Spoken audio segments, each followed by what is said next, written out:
And now we're going to work on stretching the hip flexors, which is right across the front of the hips.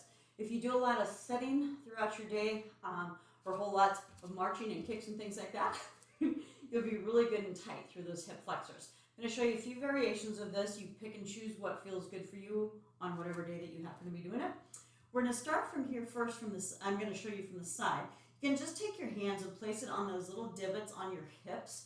So kind of like those little dimples that are on top of the hips. We're going to brace the abs nice and strong through here.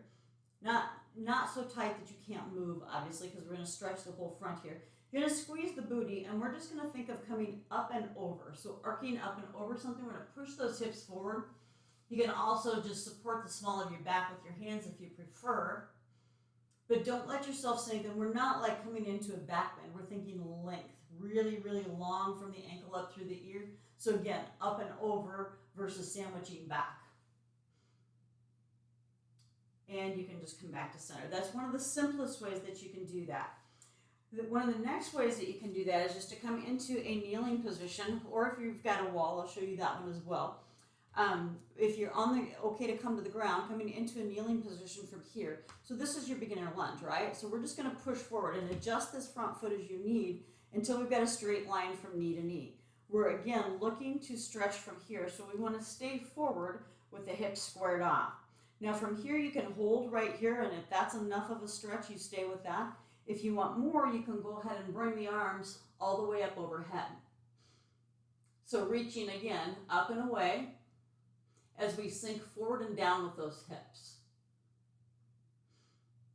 And if you want to make that a deeper stretch, if you're good with your balance, you're just going to uncurl that back toe, come back up from here, and again shoot that forward. So forward and down with the hips. Nice big reach upward and backwards with the arms. And relax that down.